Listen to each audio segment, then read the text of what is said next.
Eternal Word Television Studios in Birmingham, Alabama.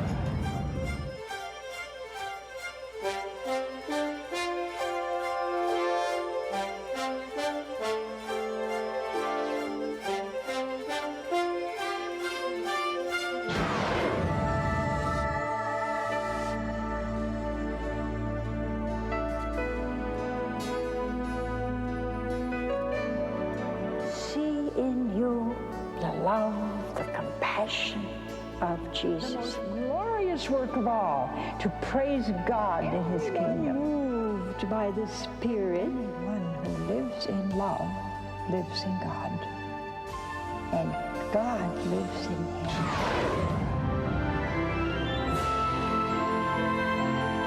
What a wonderful thing is our church. This whole network is built on trust. The essence of evangelization is to tell everybody Jesus loves you. We are all called to be great saints. Don't miss the opportunity. Thank you. Okay. Well, we just have wonderful friends way back there, way over here. Felt like I was listening to myself. Did you hear that? Tomorrow is Ash Wednesday. And sometimes we're funny, you know, the priest really works hard to get all those ashes on your head. Doesn't look good with your makeup, but might improve it, who knows? I always wondered why men got them over their heads, you know? And what do they do when they got a bald head? I mean, it must be really spread around. But it's a reminder. Now, we have a real problem, and we're a problem for any priest, because from here to here, and we hope he makes it, but usually it drips all the way down our nose. So we're running around all day with ashes down our nose. See, we're a little scrupulous about taking them off, but there they are most of the day. But it's a reminder. It says, dust thou art, and dust thou shalt return. Oh, well, we don't expect that, do we? How many of you think of death? How many look forward?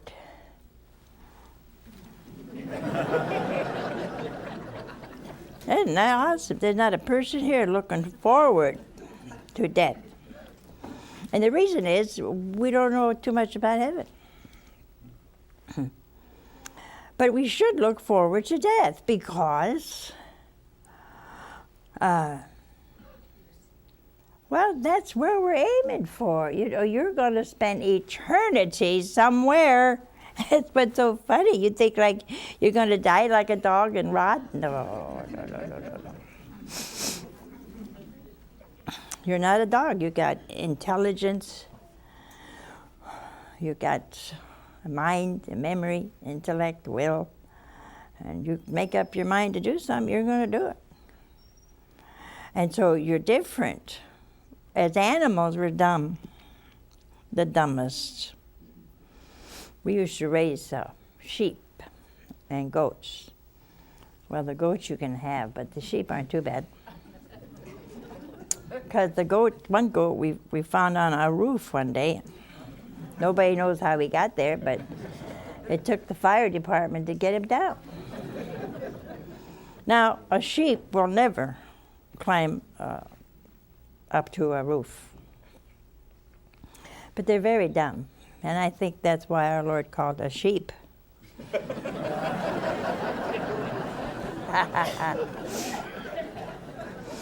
they just don't know what to do anytime. You know, you got enough cough drops here, buddy? Oh, okay, there you are.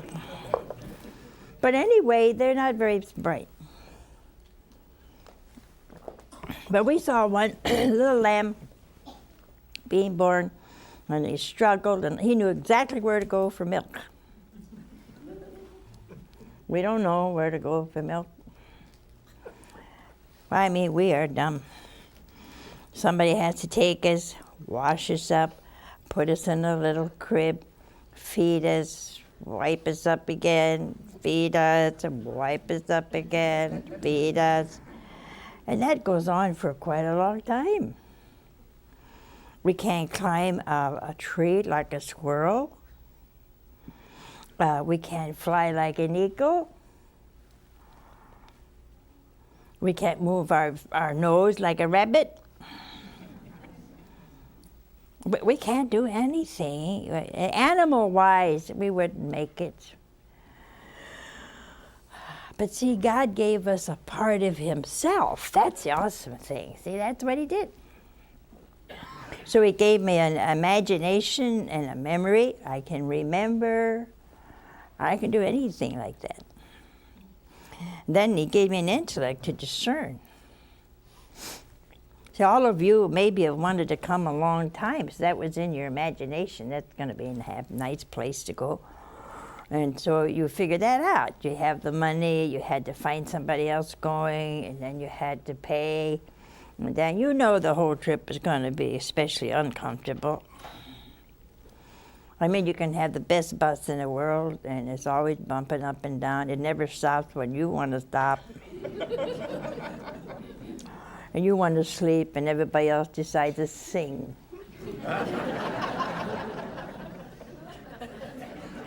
Isn't that true? And then you want to sing, and they're all sleeping. I mean, that's what is that? It's a penance. You're not supposed to enjoy a bus ride. You got to be miserable. You know, Lent to me is something like New Year's Eve. Everybody gets drunk tonight. I'm glad you're not drunk. But don't they at Mardi Gras? I mean, they do some pretty terrible things. And some people are up here because they don't want to be down there. Well, why? We do that Christmas Eve. We do it Mardi Gras. And see, the thing is, we're going to do penance for 40 days. So what do you do? Oh, you give up candy. Well, that's pretty good. I'll make a bet, though, if you only give up candy and cake, you won't lose a pound. I never saw anyone that gave up sweets during Lent that lost a pound. Not a pound. Why? Because your motive is wrong.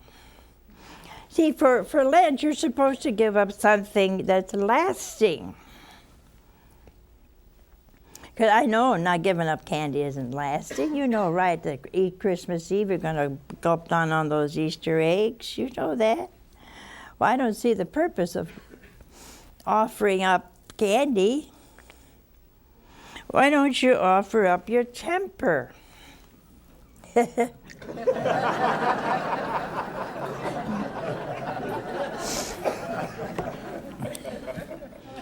what I'm going to do for Lent. I'm going to give up my temper and try to be nice to my enemies, wherever they are. But it's nice to be nice to enemies when you don't even know where they are. Maybe they're far, far away, but I don't know them. So that I really can't give up that. So I need to give up something that I know is wrong in me. And then perhaps these 40 days will get you in a habit, not this kind of habit, but a habit of not losing your temper, a habit of being nice, a habit of being kind. And begin with your family. You know, sometimes we're just so wonderful to people outside. Then when we get home, we're like bears. What do you want? Well, you'd never say that to somebody outside. You'd say, may I help you? But if it was home, you'd say, get it yourself. Wasn't that what you do?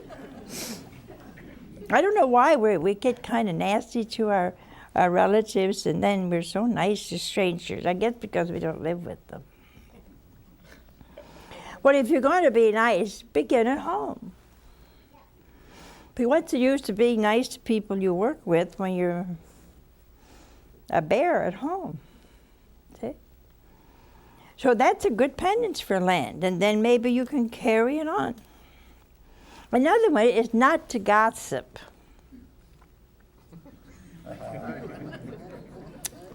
Not to gossip. You see, I don't gossip. I just explain the faults of others.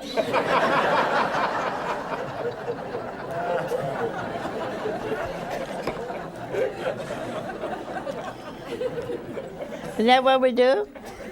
We explain the faults of others, so we don't really gossip. And then we say we always tell the truth. Well, we call that slander. This election year, is it? Nobody's getting excited over it, no? Well, during election year, you watch. Every ad's going to say something nasty about somebody else. In fact, you read that even toothpaste. Toothpaste. My toothpaste is much better than this group of toothpaste. They're all the same. They do the same. They brush your teeth. The taste is different, but toothpaste is toothpaste. I used to brush my teeth with soda and salt. Now they say that's terrible for your teeth. Well, it's better than not brushing them at all. Why don't you use a toothpaste this Lent that you don't like?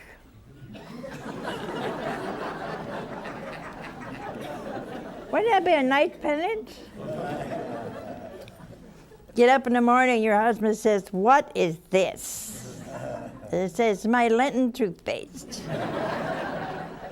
What's that? Something I ate. Ate? I said hate. Oh. Now you say that's a simple thing. No, it isn't. I got some terrible toothpaste a couple of weeks ago. And I wanted to get it out of my mouth so bad. It tasted, like cyanide. Then it was for kids besides. Those poor kids, no wonder they don't want to brush their teeth. And it was terrible. Then suddenly I thought, well, this is a pretty good penance for early in the morning.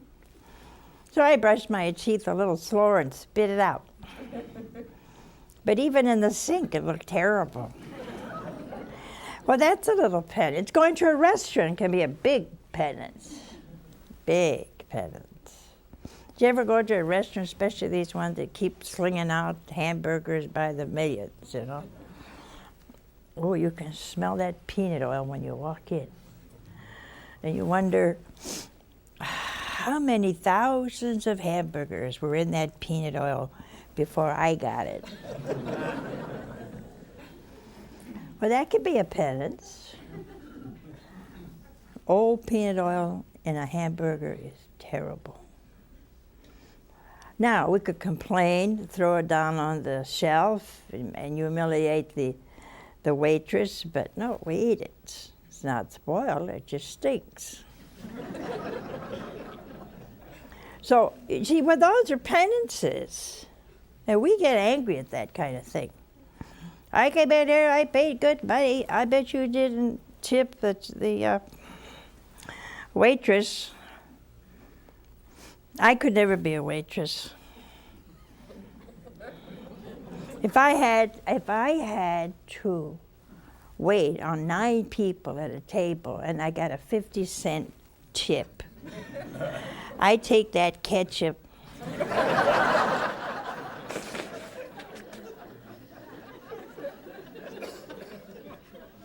Squirt it on everybody and quit. That's a good penance for Lent. Those waitresses and waiters, they don't get a lot of money. One time, I think I told you earlier, some of you, went to New York, and the cab driver was a woman, and I never saw a woman cab driver, especially in New York. And so we started off, and I said, "Oh, hi." Hi.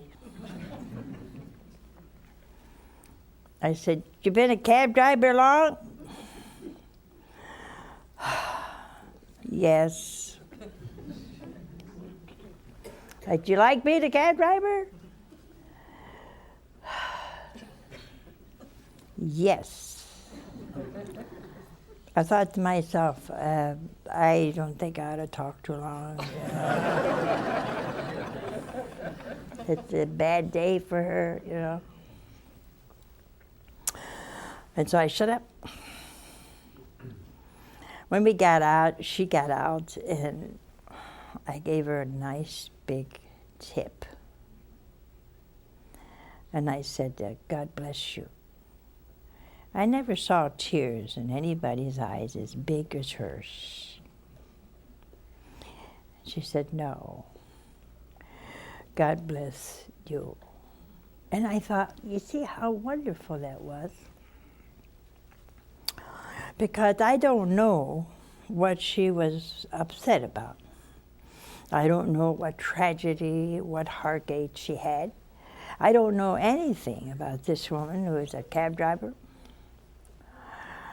But I do know that giving her that tip meant a lot to her, probably what she needed.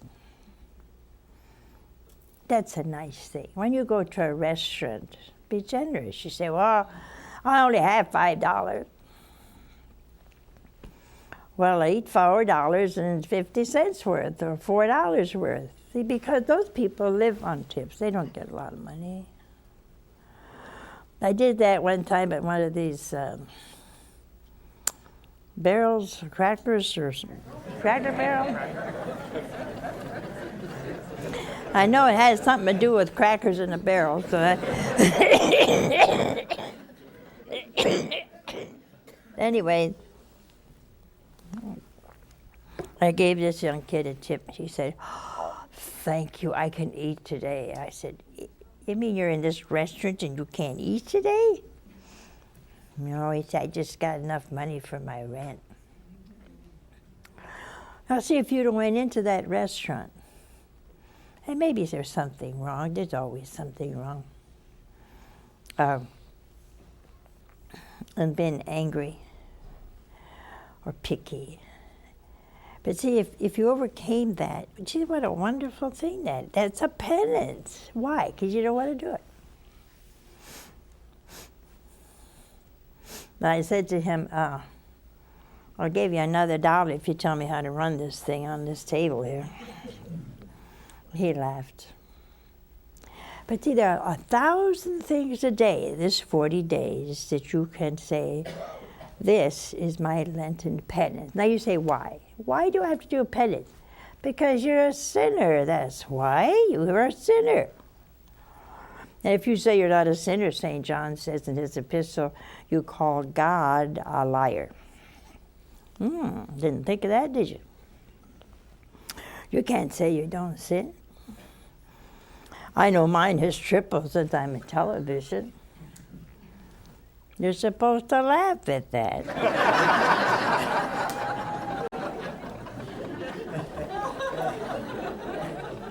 Looked like you agreed with me, you know? But anyway, we all have it, and what does it do? Sin, a lot of times, is a mistake. It's a mistake sometimes. Sometimes it's deliberate. Sometimes we know we shouldn't do things, but we do them anyway. You know you should go through a red light, you look this way, and you look that way, and off you go. Dangerous.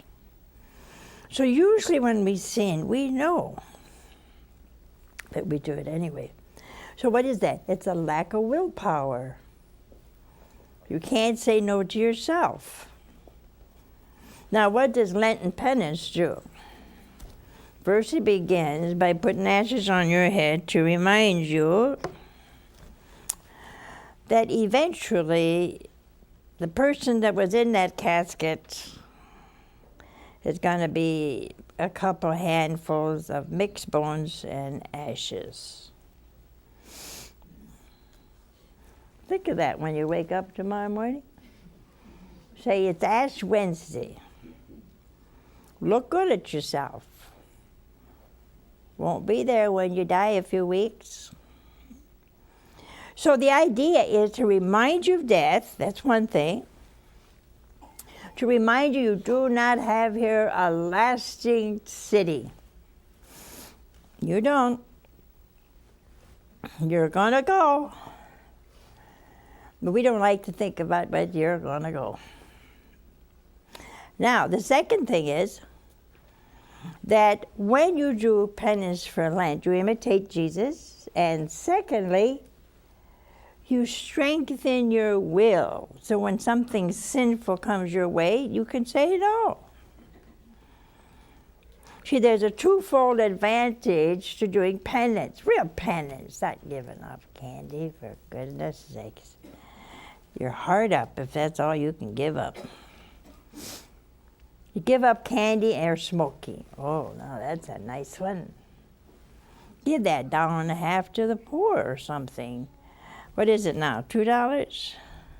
Huh? You don't even know? You must not all smoke. But see, if you gave something up, something that cost you, not money, but cost you something in here, then by the end of Lent, you're stronger.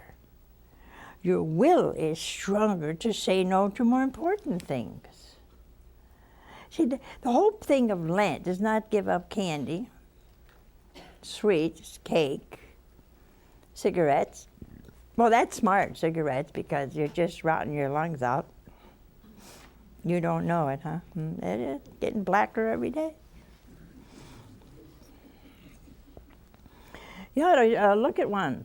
I saw one in formaldehyde.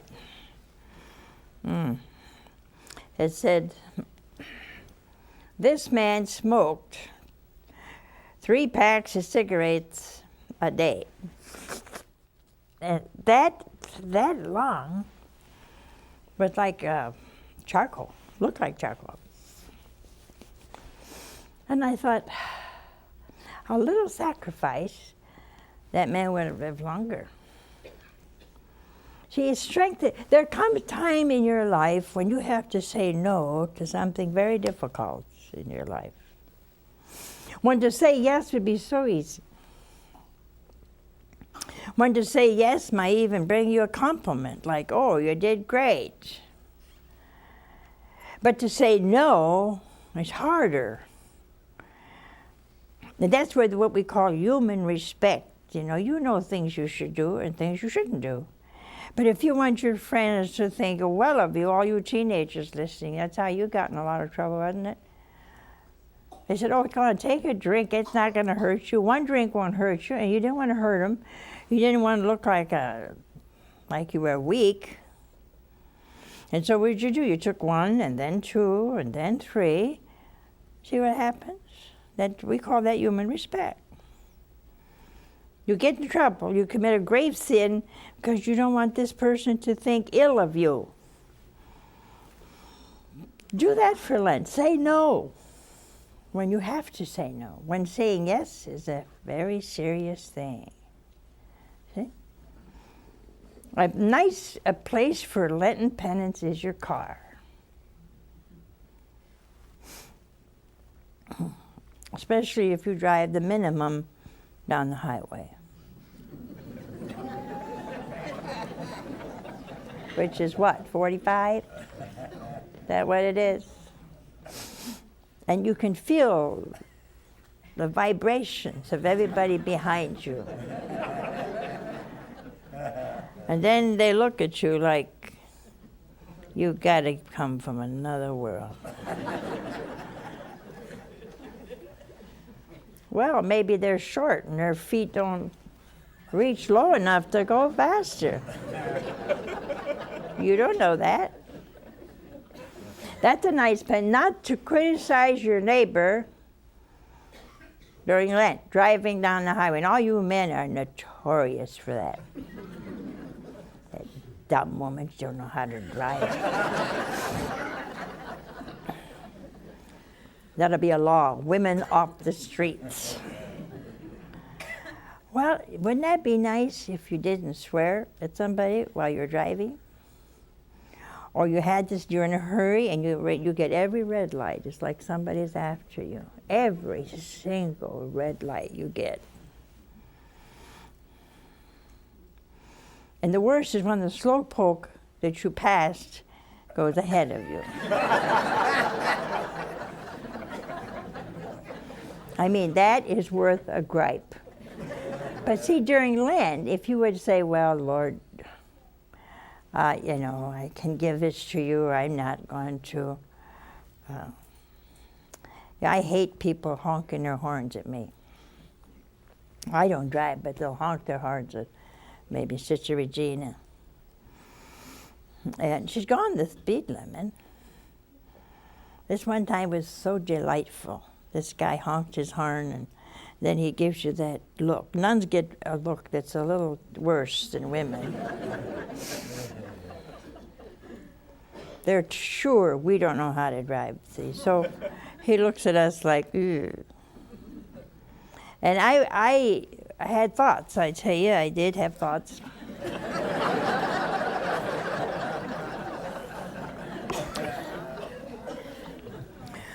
I thought them, but I didn't express them. That's a good penance for Lent. Anyway, we turned the corner, there was a red light. And guess who was there? My speeding friend. I couldn't help it.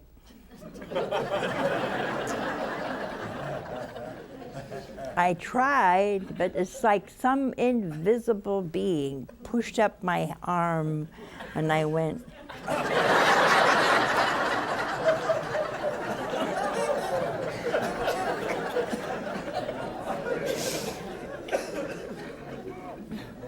You see, those are, you don't realize how many daily penances we have.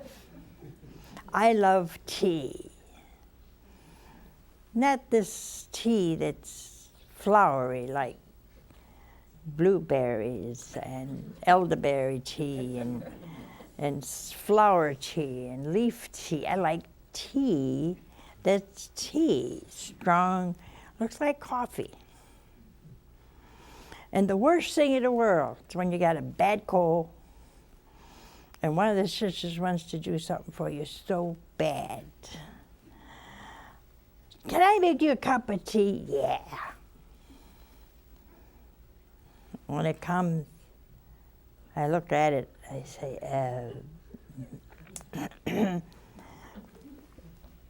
what is that? And she smilingly says, tea.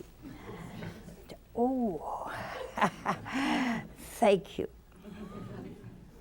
Then I look at it again, and I hoping she goes away.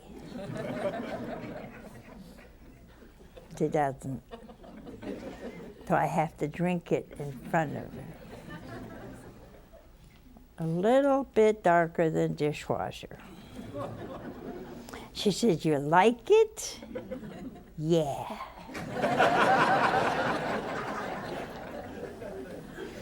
Well, you say that's not true. Yeah, it's true, because she put her heart in making terrible tea. But her heart was there, see. She doesn't know how I like tea, so. And these are little things, little things. You go to the office and you feel bad, and everybody there is happy. Everybody. Even your grouchy boss is smiling. And you're looking around, everybody's smiling and laughing, and you just want to say, drop dead. But you don't. See, that's the virtue. There's just so many, many, many. If you're a saleswoman in a woman's store, especially a shoe store, and you try on one shoe after another, and half of the shoes are on the floor, because this character tried them all on. Not one fit. It's like she had a special shoe, a special foot that only God could create. and you're tired, and then she walks out and she pats you on the head and says, "Sorry, sweetheart, they just don't fit." And you look at this mass of shoes that you got to put back. I think that's very difficult. And for the little money you make, you work hard. Not only hard, but it's a virtue level that's different. Waitresses have the same. Well, give that to the Lord and say, "Well, Lord, I give you this penance." It's a real, honest-to-goodness penance. Not to put your foot out while she trips over 10,000 shoes. See? It's a penance. When somebody comes in, ask for a cup of coffee, but when you bring it, it's too cold. So you bring it back. You got another cup of coffee. What am I going to do with this? It's too hot. And you're thinking to yourself, don't ask me what I'm going to do with it. But if you go back 3 or 4 times like that, and they don't buy anything else. They don't buy a hamburger, they don't buy a meal. There's nothing there worth a tip. And you say, there must be another job around here. Like the time I was in an airplane and it went boom, and all the meals went on the floor.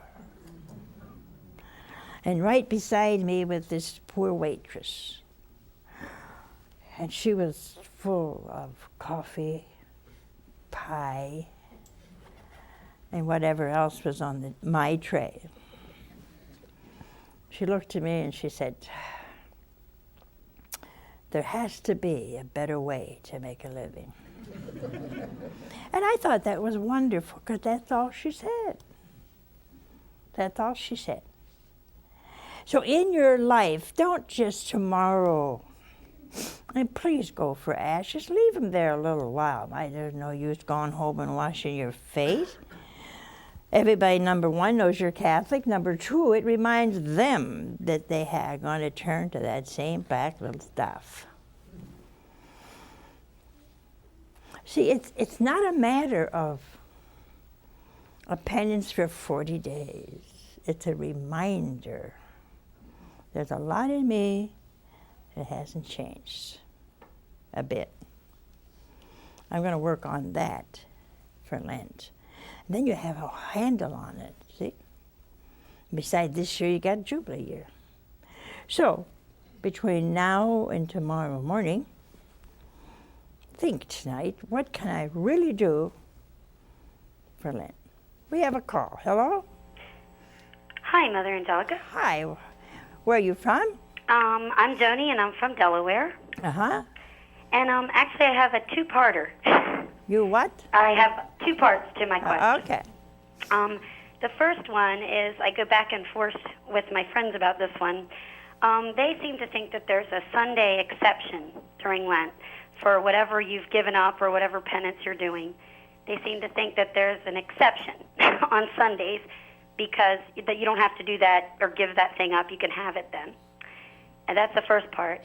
And then the second one, I was just wondering if either one, which was more, I don't know, pleasing to God. I don't know if there is one that's more pleasing, but whether you should give up something. For example, for me it would be coffee, or versus doing something, like giving more of your, going to Mass daily if you don't ordinarily do that. Wonderful. I think going to Mass daily for Lent is wonderful, but why don't you keep it up? So you get in a habit during Lent. Now, Sunday. Well, I really don't know. I never thought of it myself. I suppose depends on what you gave up. If you gave up adultery, it wouldn't.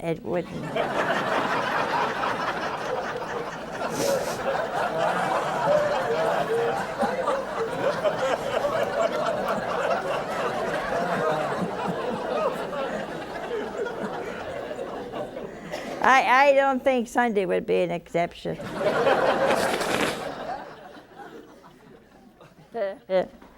I wonder why he said that.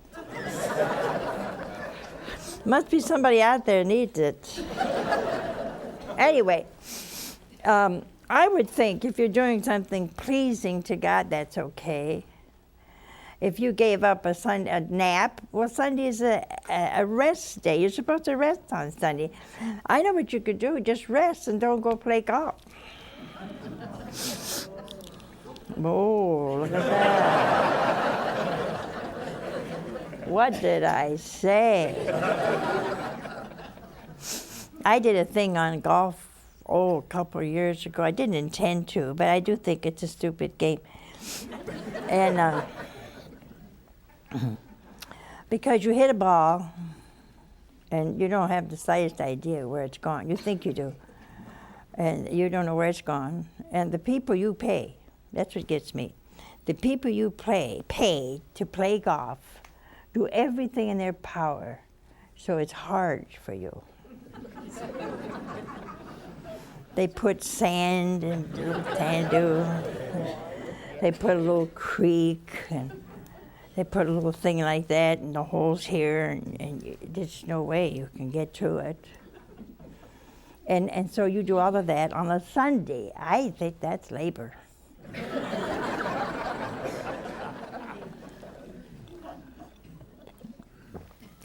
I think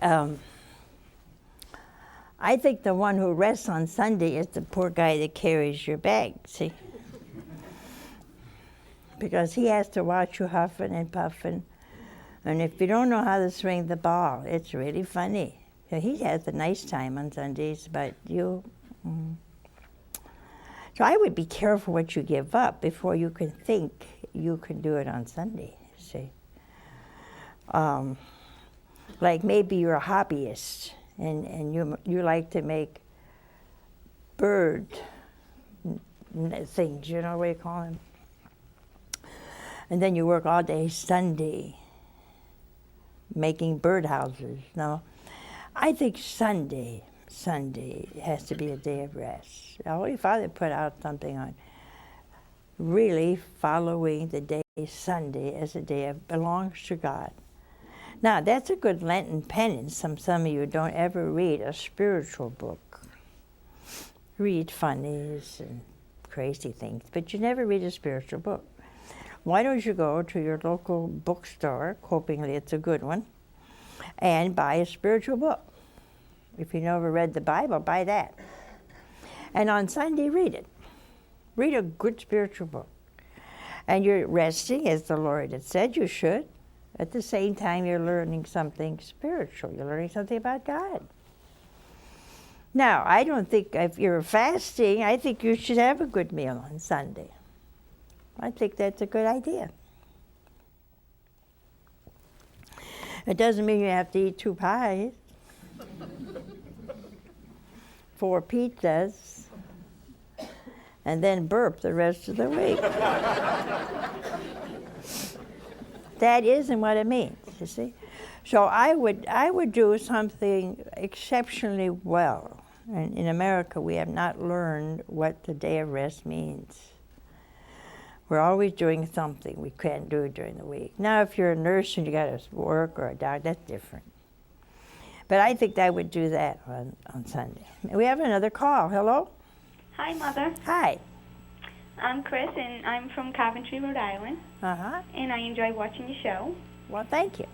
You're welcome. I have a question. Yeah. Last year, we went to get our ashes, and I had my son, who was 5, and my daughter, who was a year old. And they didn't give either one of them ashes. And I was wondering why. And this year, he's in 1st grade, and he goes to a Catholic school. And they told him that he wouldn't be getting ashes again this year, and it was only for the big kids. And I was wondering why they said that. Only God knows, huh? I don't know. You know, it's so funny in this day and age. At this day and age, kids in 3 and 4 know the facts of life. They know everything. They've been exposed to violence, to murder, to everything. But we don't give them ashes. They do dangerous things. See, they don't always say, well, you don't want to teach them the Trinity because it's too deep. I think some of the stuff they learn on television is equally too deep. See, don't cut God out. If they don't give you ashes, take some of yours and say, here, sweetheart, we'll share ashes together. They need to learn. The thought of death, says Alphonsus Liguori, is a constant reminder not to sin.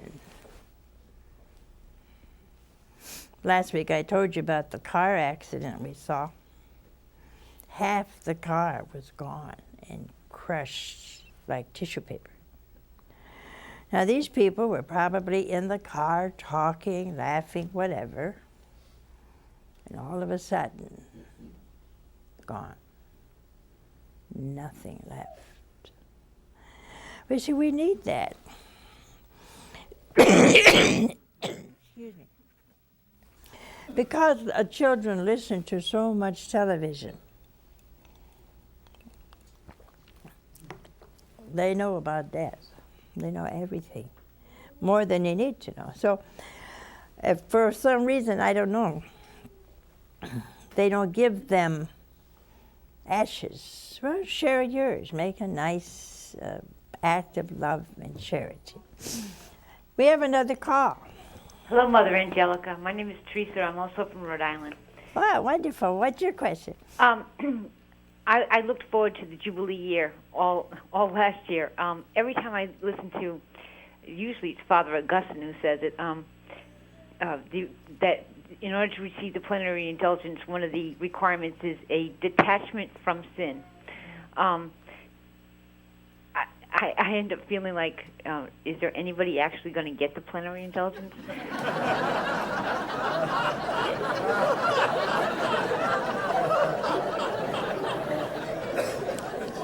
Did I hear right? Well, there's all kinds. Did she say discipline? Huh? Oh, you should be here. You're going to. See, you have to be detached from your sin. So it may be a slow process. I don't know what kind of sin you're talking about. See? There's all kinds of sins. There's gluttony. You eat more than you need. Detached means you can get away from it. So you have to get it. You cannot be detached from sin just during Lent. That's a contradiction. If you have a habit of sin, any kind of grievous sin, you've got to be detached forever. You can't die, go to heaven, and say, Lord, you got me at my undetached week. You can't. If it's a grievous sin, and there is a grievous sin that we call mortal, used to call mortal sin, and you know it separates you from God. You have to stay away from it. And that's what it means being detached. You've got to stay away from it. If there's any venial sin, you have a habit of lying. Oh, you say it's not a big lie, it don't hurt anybody. But it's a habit. A bad habit. And there's no, there is such a thing as venial sin. And when you go to communion and offer that communion for your venial sin, they're wiped away. You got to know that. But detachment from sin is a necessary thing in Lent and outside of Lent. Because we're just kind of on a wire, and we're just kind of going this way and that way, and you don't want to fall. So a detachment has to be a constant thing. Like if you tell dirty jokes, you don't want to just stop for Lent. See, that's bad, because you offend God. Now you can stop for Lent, trying to hope to get you out of that habit. See? But you can't just do that. So if you feel you're attached to a grievous sin, you've got to go to confession, try to get the indulgence, and then from that moment on, no more sin. We have another call. Hello? Hi. I wanted to ask, how can we learn to love sacrifice? Well, takes time. Takes time. First you have to love God a lot. And then you love sacrifice. And the only way you can love sacrifice is to know how awesomely wonderful it is. In effect, Padre Pio said that if we knew how awesomely precious is pain and sacrifice, we would covet it, we would go after it. So when things are hard and we can do them well, that's a sacrifice, see? But if I'm thinking of Jesus, for example, and I think if we have a habit of having proud, arrogant thoughts, and I look at him crowned with thorns, then I can make a sacrifice. See, if I find myself thinking a proud thought, then I must give that to Jesus and think a humble thought. So it takes time. The saints were comfortable with sacrifice. We're not too comfortable. I mean, we're not people who like sacrifice. But we have to, see. And after a while, when sacrifice and love for Jesus go together, then we love the sacrifice because it brings us closer to the Lord. See, anything that's hard brings us closer to God. And I can make that intention. Intentions are important. See? Intentions are very important. We wake up in the morning and say, Jesus, I give my whole day to you. That's a sacrifice sometimes because you don't feel like talking early in the morning. So you get that black stuff we call coffee. You're not even halfway awake, let alone nice. Well, maybe for Lent you ought to be nice before your coffee. Try that. Isn't it humiliating to think that it takes that black stuff, strong, from time without sugar, without cream, to wake you up? And it isn't just to waking up, to make you halfway decent. I gotta have my coffee. Where is it? Where's the coffee? Right in front of your nose if you had your eyes open. See, so that's a humiliation. I think it is. Well, maybe you could give that up and try to say, Lord, this Lent, I'm going to be nice before my coffee. Try it. I bet you don't make it. That would be funny, wouldn't it, huh? All these homes in America trying to be nice before coffee. Wouldn't that be nice, huh? Wouldn't that be wonderful? But the more you can sacrifice, well, let's take this. If your child is sick and has high fever and you got to stay there day and night, you love that. The sisters and I took turns staying up all night with Sister Rayfield. We loved it because she was there and we were with her. See? But that kind of sacrifice is something you like to do and you do. We have another call. Hello? Hi. My name is Ronald. Yeah, how are you? Okay. My question is, on Wednesdays and Fridays during Lent, don't you have to fast? You talking about food? Yeah, like on bread and water. Oh, I don't think we do that anymore. I don't know anybody who does it. I think there may be a few very brave people. Tomorrow you must fast. I know you're not going to like this program, but tomorrow, Wednesday, Ash Wednesday, you have to fast, and also Good Friday. Now, and you should stay away from meat on the Fridays of Lent. See, that was a sacrifice imposed on us by the church years ago, when we all ate fish on Friday. And fish is good for you. It's brain food, whatever that is. But it is brain food, some fish especially. So feed your brains on Friday. I think that's a good idea, don't you? That's brain food.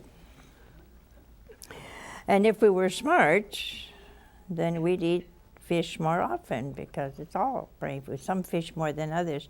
But see, even though we don't have the bread and water fast we used to have, but on tomorrow, Wednesday, unless you're over, what is it, 60, 65, 70, I don't know.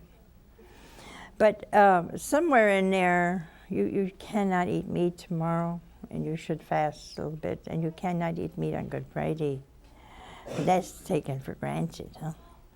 But if I were you on Fridays, I think the church advises us to do some penance.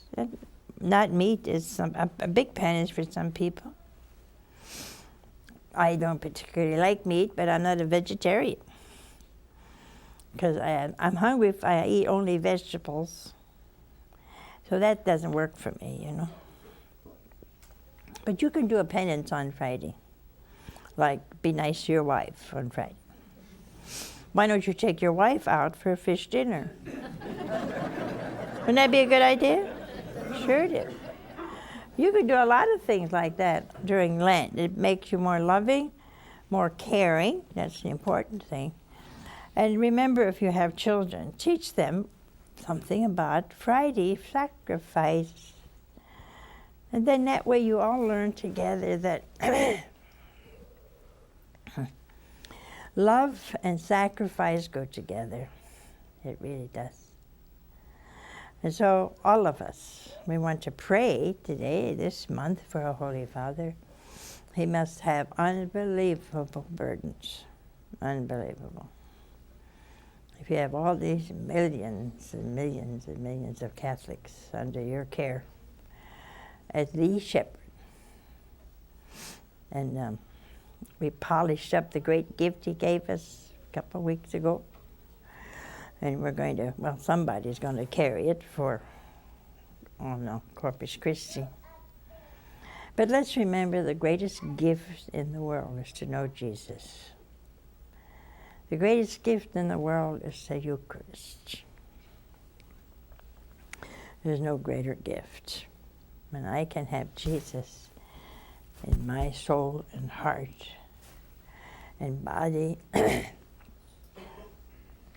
there's no greater gift than to go to your church and just sit there and say, well, Lord, here I am, and I love you. There's no greater thing you can do. A short prayer, yes, but no prayer in the world is greater than to say, Jesus, I love you. It's true of us as human beings. It's true of your children when they say, I love you. It's true of everything. They say even plants know when you love them. I think that's true. One of our sisters can go to a big, beautiful little tree or big tree, and she'll cut off something, and boom. And when I do it, it goes boom. When she does it, it becomes a tree. But see, she loves trees. Well, I like trees. I don't love trees. So that's the difference. See, when she plants it, it grows. When I plant it, it seems to, even when I say, come on, cutie, grow. Regina will come up and she'll look at this plant. She said, come on, come on, come on, come on, come up, come up. And it grows. Well, anyway, remember, let's grow in holiness. And that's something all of us can do, and we must do. We must do, because time is short, very short. The days pass quickly, don't you think? And one day, there won't be ashes on our heads. There'll be ashes in the box, and you'll be it. So have a happy Ash Wednesday. Bye now.